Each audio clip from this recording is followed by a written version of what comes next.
मैं सिमरन एक ऐसी लड़की की कहानी सुनाने जा रही हूँ जिसके जीवन में सुख और दुख ने एक साथ कई रंग बिखेरे। ये कहानी मेरे दिल के उन कोनों से निकलती है जहाँ मोहब्बत, धोखा और फिर से उभरने की हिम्मत एक साथ सांस लेते हैं। मेरी कहानी शुरू होती है उस वक्त से जब मेरी सास शांति देवी मुझे अपनी बेटी की तरह प्यार करती थी। लेकिन वक्त ने ऐसा पलटा खाया कि सब कुछ बदल गया। एक दिन मेरी कमर पर जोरदार झाड़ू पड़ी और मैं दर्द से बिलबिला उठी। शांति देवी मुझे नफरत भरी नजरों से घूर रही थी। मैं विश्वास नहीं कर पा रही थी कि ये वही सास है जो कभी मुझे अपनी आंखों का तारा समझती थी। जब से मेरे पति अजय का देहांत हुआ, सब कुछ उलट पुलट हो गया था। जल्दी जा, उन्होंने सख्त लहजे में कहा। बाहर कोई सेठ खैरात बांट रहा है। शराफत से जा और वो पैसे मेरे हाथ में रख। मैं आंसू पोंछते हुए शर्मिंदगी से सिर झुकाकर उस आलीशान गाड़ी की तरफ बढ़ी जो मोहल्ले में खड़ी थी। मैंने हथेली फैलाई, लेकिन जब कुछ देर तक न मिला तो मैंने नम आंखें उठाई। सामने खड़ा वो अमीरजादा मुझे गहरी नजरों से देख रहा था। मैंने फौरन चेहरा ढक लिया और जब ससुराल लौटी तो दिल में अजीब सी घबराहट थी। मुझे याद है जब मैं पहली बार ससुराल आई थी, बचपन से सुनती थी कि नई दुल्हन के लिए ससुराल का घर एक कड़ा इम्तिहान होता है। मेरी माँ ने रुखसती के वक्त बार बार समझाया था, बेटी जबान नरम रखना, सबका दिल जीतना और सब्र को अपना गहना बनाना। मैं ये बातें दिल में दोहराती रही। जब गाड़ी ससुराल के दरवाजे पर रुकी तो मेरे दिल की धड़कन तेज हो गई थी। दरवाजे पर रोशनी की कतारें जगमगा रही थी, जैसे मेरा स्वागत कर रही हो। शांति देवी वहां खड़ी थी, चेहरे पर मुस्कान, आंखों में चमक और होठों पर दुआएं। उन्होंने मेरा हाथ थामा और बोली, आओ बेटी, ये घर तुम्हारा है। उनके इस लफ्जों ने मेरा आधा डर खत्म कर दिया। घर में खुशी का माहौल था। बर्तनों की खनक, मेहमानों की बातें और मुबारकबादें। मैं चुपचाप सिर झुकाए सब देख रही थी। दिल में प्रार्थना कर रही थी कि ये रिश्ते हमेशा मोहब्बत से भरे रहें। शाम ढलते ही मेहमान रुखसत होने लगे। मैं कमरे में बैठी थी, तभी शांति देवी आई, हाथ में खाने की प्लेट लिए। ये खाओ, तुम्हें भूख लगी होगी, उन्होंने मुस्कुराते हुए कहा। मैं हैरान थी। आमतौर पर दुल्हन के लिए खाना नौकरानी लाती है, लेकिन यहाँ मेरी सास खुद आई थी। मैंने घबराते हुए कहा, जी मैं खुद आकर खा लूंगी, आप क्यों तकलीफ कर रही हैं। उन्होंने मेरा हाथ थामकर कहा, बेटी तकलीफ कैसी, तुम अब हमारी बेटी हो। उनकी बातों में इतनी नरमी थी कि मेरी आंखें भीग गई। जब अजय कमरे में आए तो मुस्कुराते हुए बोले, देखा मेरी माँ कैसी है, तुम्हारी खुशी के लिए सब कुछ करती है। मैंने हल्की मुस्कान के साथ कहा, जी सचमुच मैंने कभी नहीं सोचा था कि सास यूं दिल जीत लेगी। अगले दिन सुबह टेबल पर मेरी हर पसंदीदा चीज थी।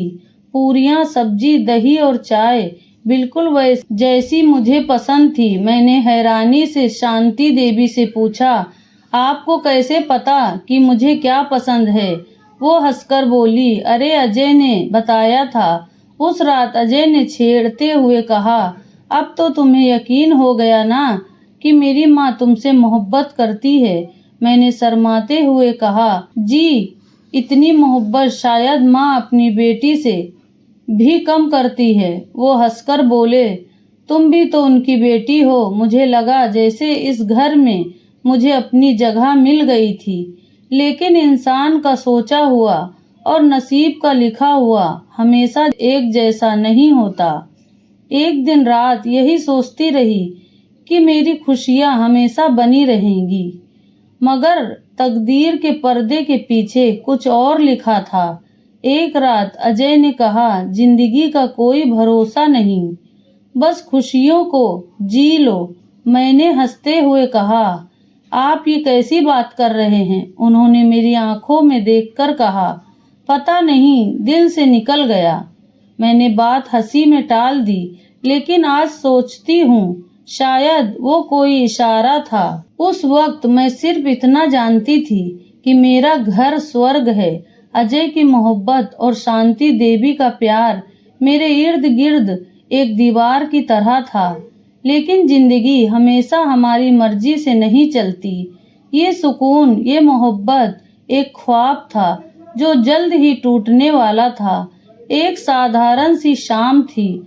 अजय दफ्तर से लौटे, खाना खाया और हल्की फुल्की बातें की। उन्होंने कहा, कल एक जरूरी मीटिंग है, प्रार्थना करना सब अच्छा हो। मैंने मुस्कुराकर कहा, आपके नसीब में तो सिर्फ कामयाबी है। वो हंसे और बोले, तुम्हारे भरोसे पर मेरा यकीन कायम है। ये उनकी आखिरी मुस्कान थी जो मैंने देखी। अगली सुबह वो खुशी खुशी दफ्तर गए। शांति देवी ने दुआओं के साथ उन्हें रुखसत किया, लेकिन शाम को वो लौटे ही नहीं। कुछ घंटों बाद उनके एक साथी ने फोन किया कि अजय दफ्तर में अचानक गिर पड़े। हम दौड़कर अस्पताल पहुंचे। डॉक्टर के चेहरे पर गंभीरता थी। मैंने घबराकर पूछा, डॉक्टर साहब क्या हुआ? उन्होंने सिर हिलाकर कहा, हमने पूरी कोशिश की, लेकिन उनका दिल अचानक रुक गया। मेरी दुनिया उजड़ गई। मैं कुर्सी पर ढह गई। कानों में शोर था और आंखों के सामने सन्नाटा। घर लौटना असहनीय था। दीवारों पर मातम छा गया। रिश्तेदार आते और उनके हर लफ्ज में दिल को चीरते। कोई कहता इतना अच्छा इंसान था, कोई रोते हुए कहता अभी उम्र ही क्या थी। मैं सुनकर भी सुनने के काबिल नहीं थी। वो कमरा जहां हम ख्वाब बुनते थे अब सुनसान लगता था। अजय की कुर्सी खाली थी, उनकी मुस्कान खाली थी। सब कुछ एक पल में खत्म हो गया। कितने दिनों मैं एक कमरे में सिमट गई। शांति देवी आती, लेकिन उनका लहजा बदल चुका था। पहले वो मेरा दुपट्टा ठीक करती थी, अब दूर रहती। एक दिन खाने की प्लेट रखकर बोली, ये खा लो, मुझे और भी काम है। उनके लहजे में वो नरमी नहीं थी जो पहले थी। मैंने सोचा शायद बेटे का गम उन्हें बदल रहा है, लेकिन बेरुखी बढ़ती गई। एक दिन कुछ रिश्तेदार आए। शांति देवी उनके सामने रोती रही, लेकिन जैसे ही वो गए उनके आंसू रुक गए। उन्होंने मुझे ठंडे नजरों से देखा और बोली, बस अब ज्यादा आंसू बहाकर दिखाने की जरूरत नहीं। मैं चौंक गई। मेरे दिल ने कहा, ये गम नहीं, कुछ और है। उसी दौरान छोटी छोटी बातों पर डांट पड़ने लगी। एक बार मैंने पानी मांगा तो उन्होंने सख्ती से कहा, क्या हाथ टूट गए, खुद नहीं उठ सकती? मैं खामोश रही। पहले मैं सोचती थी कि ये दुख की वजह है, लेकिन शक गहराता गया। एक शाम मैंने बाहर से हंसी की आवाज सुनी। शांति देवी रिश्तेदारों के साथ हंस बोल रही थी, जैसे कोई गम बाकी ना हो। मैं हैरान थी कि ये कैसा दुख है जो सिर्फ दिखावे का है। एक दिन मैंने सुना वो फोन पर किसी से कह रही थी, अब घर का सारा बोझ मेरे सिर पर है। ये सुनकर मुझे लगा शायद उनके बेटे का गम और खर्चों की फिक्र ज्यादा है। मैंने कई बार उनसे दिल की बात करना चाहा, लेकिन उनकी सख्ती मुझे रोक देती। एक बार हिम्मत करके बोली, आप बदल गई हैं, पहले आप मुझसे इतना प्यार करती थी। वो हंसकर बोली, तुम्हें वहम हुआ है। लेकिन उनकी आंखों के खालीपन ने मेरे शक को यकीन में बदल दिया। वो दिन भारी थे। शांति देवी की बेरुखी और अजय की याद मुझे तन्हा करती रही। एक रात ख्वाब में अजय आए। वो मुस्कुराए और बोले, हिम्मत रखो, तुम्हें बहुत कुछ सहना है। मैं चौंक कर जागी। दिल कह रहा था, ये आने वाले वक्त का इशारा है। एक दिन दरवाजे पर हल्की सी दस्तक हुई। बाहर मेरी पुरानी जान पहचान वाली राधा आंटी खड़ी थी। वो धीरे से बोली, बेटी तुम्हारा दुख बहुत बड़ा है, लेकिन एक बात कहनी है। मैंने चौंक कर पूछा। उन्होंने गहरी सांस लेकर कहा, शायद तुम्हें नहीं पता, लेकिन अजय तुम्हारी सास का सगा बेटा नहीं था। मेरे कानों में सन्नाटा छा गया। मैंने बेयकीनी से कहा, ये क्या कह रही हैं? वो बोली, हाँ सच है। बचपन में उन्हें ये बच्चा किसी रिश्तेदार से मिला था। वो ज़हीन और मेहनती था, इसलिए पढ़ लिख कर अच्छी नौकरी पाई। इसलिए शांति देवी उस पर नाज करती थी। मेरा दिल जैसे रुक गया। सब कुछ साफ होने लगा। उनकी मोहब्बत, उनकी नरमी, उनका बदला हुआ रवैया। मैंने राधा आंटी से पूछा, क्या सबको ये पता है? वो बोली, नहीं, पुराने लोग जानते हैं। उन्होंने जाते जाते कहा, बेटी तुम्हें अपनी आंखों से सच देखना है। वो चली गई और मैं तन्हा रह गई। मैंने शांति देवी को गौर से देखना शुरू किया। एक दिन वो फोन पर कह रही थी, उस लड़के के जाने से कितना नुकसान हुआ। लड़का शब्द मेरे दिल को चुभ गया। वो बेटा नहीं कह रही थी। एक दिन मैंने हिम्मत करके पूछा, क्या ये सच है कि अजय आपका सगा बेटा नहीं था? वो चौंक गई। उनके हाथ से गिलास छूटते छूटते बचा। सख्त लहजे में बोली, ये सब तुम्हें किसने बताया? मैं खामोश रही। वो मुझे घूरती रही और बोली, लोगों की बातों पर ध्यान मत दो। लेकिन उनकी आंखों की झिझक ने सब बयान कर दिया। उनके ताने बढ़ते गए। एक दिन बर्तन धोते वक्त एक प्लेट टूट गई। वो दौड़कर आई और मेरे गाल पर तमाचा जड़ दिया। यही करना था, अब घर भी उजड़ेगा। मैं कांपते हाथों से टुकड़े समेटती रही, लेकिन दिल के टुकड़े कहाँ जोड़ पाती। मैंने सोचा, शायद मायके चली जाऊं।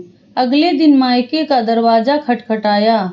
माँ ने झाँक कर कहा, बेटी अब हम क्या कर सकते हैं, तुम्हारा नसीब वही है। दरवाजा बंद हो गया और मेरा वजूद दहलीज पर ठिठक गया। एक दिन शांति देवी ने मुझे झाड़ू पकड़ाकर कहा, जा बाहर राशन बट रहा है, मांग कर ले आ। मैंने एतराज किया, भगवान के लिए मुझे यूं ना कहें, लेकिन उन्होंने धक्का देकर कहा, चुप रह, जा और हाथ फैला। मैं लरजते कदमों से गली में गई। गाड़ी के पास भीड़ थी। मैंने सिर झुकाकर हथेली फैलाई। एक नौजवान, जिसका नाम बाद में पता चला विक्रम, वहां खड़ा था। उसने खामोशी से राशन का थैला मेरे हाथ में रखा। मैंने सिर उठाया। घर लौटते वक्त औरतों की सरगोशियां मेरे कानों में जहर बनकर उतरी। ये वही बहू है ना जो मांगने आई? घर पहुंचते ही शांति देवी ने थैला छीन लिया और बोली, शुक्र है कुछ तो आया। मैंने कहा, ये सब कितना शर्मनाक है। वो हंसकर बोली, शर्मिंदगी तेरे लिए होगी, मेरे लिए फायदा है। अगले दिन वही गाड़ी फिर आई। विक्रम अपनी माँ सावित्री के साथ था। सावित्री ने शांति देवी से कहा, हम आपकी बहू के लिए रिश्ता लाए हैं। मेरा बेटा उसे पसंद करता है। शांति देवी गुस्से में लाल हो गई। बेवा के लिए रिश्ता शर्म नहीं आती? सावित्री ने नरमी से कहा, हम कोई बुराई नहीं चाहते। आपकी बहू अकेली है। मेरा बेटा उसका सहारा बनना चाहता है। शांति देवी ने तंज कसते हुए कहा, हमें किसी सहारे की जरूरत नहीं। विक्रम ने कहा, आंटी जी, मैंने देखा आपने अपनी बहू को राशन मांगने भेजा। मैं चाहता हूँ कि उनकी इज्जत और जिंदगी संवर जाए। शांति देवी ने कहा, मारकर कहा, वाह, बेवा को उठाने का शौक है, निकल जाओ। वो दोनों चले गए, लेकिन विक्रम ने मेरी खिड़की की तरफ देखा। मैं शर्मिंदगी से सर झुका चुकी थी। मोहल्ले में बातें फैल गई। शांति देवी ने मुझे कोसना शुरू किया। ये सब तेरी हरकतों का नतीजा है। मैंने कहा, मेरा क्या कसूर? वो चिल्लाई, तेरी शक्ल ही कसूर है। एक दिन विक्रम और सावित्री फिर आए। इस बार विक्रम ने कहा, आंटी जी, अगर आपको अपनी बहू की फिक्र नहीं तो अपनी फिक्र कर लें। मैं आपको पैसे और मकान दूंगा। शांति देवी की आंखों में लालच की चमक उभरी। वो बोली, कितने पैसे, मकान कहाँ? विक्रम ने कहा, आपकी बहू को मैं ले जाऊंगा। बदले में इतने रकम और मकान आपके नाम। मेरे दिल पर जैसे हथौड़ा पड़ा। शांति देवी ने तुरंत हामी भरी, ले जाओ इसे, ये बोझ है। मैं कमरे में जाकर सिसकियां लेने लगी। वो औरत जिसने मुझे बेटी कहा था, मुझे नोटों और मकान के बदले में बेच रही थी।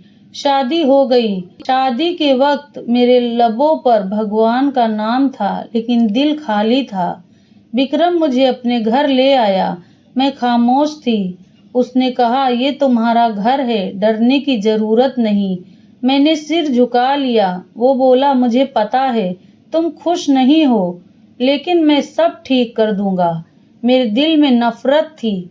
मैं सोचती थी, ये वही शख्स है जिसने मुझे खरीदा। लेकिन विक्रम ने धीरे धीरे मेरा भरोसा जीतना शुरू किया। वो मेरे काम में हाथ बटाता। एक दिन मैं बीमार पड़ी तो उसने रात भर ख्याल रखा। उसने कहा, तुम मेरी जिम्मेदारी नहीं, मेरी मान हो। मेरी आंखों से आंसू निकले, लेकिन इस बार शुक्र के थे। वक्त के साथ मेरे दिल की बर्फ पिघलने लगी। एक दिन बाजार में एक औरत ने तंज कसा, ये वही बेवा है ना जिसे पैसे के बदले लिया गया? विक्रम ने जवाब दिया, खबरदार, मेरी बीबी के बारे में ऐसी बात की, वो मेरी इज्जत है। मैं सुन रह गई और हैरान थी। आहिस्ता आहिस्ता मैंने उसके साथ बातें शुरू की। एक दिन मैंने कहा, तुमने मेरा खौफ कम कर दिया। वो बोला, मोहब्बत खौफ को खत्म करने के लिए ही होती है। आखिरकार मैंने सर झुका लिया और कहा, मैंने तुम्हें खरीदार समझा, लेकिन तुम मेरा सहारा निकले। उसकी आंखों में खुशी के आंसू थे। आज मैं खुश हूँ। वो शख्स जिसे मैं खरीदार समझती थी, मेरा हमसफर बन गया। उसकी मोहब्बत ने मेरे जख्मों पर मरहम रखा और मुझे नई जिंदगी दी। अब मैं जानती हूँ, अगर साथ सच्चा हो तो जिंदगी दुख के बाद भी मुस्कुराती है। प्यारे साथियों, आपको ये कहानी कैसी लगी? स्टोरी अच्छी लगी तो कमेंट बॉक्स में जरूर बताएं। लाइक करें और मेरे चैनल कहानी की शान को सब्सक्राइब करें और अपने दोस्तों के साथ शेयर करना ना भूलें। पूरी कहानी देखने का आप सबका धन्यवाद।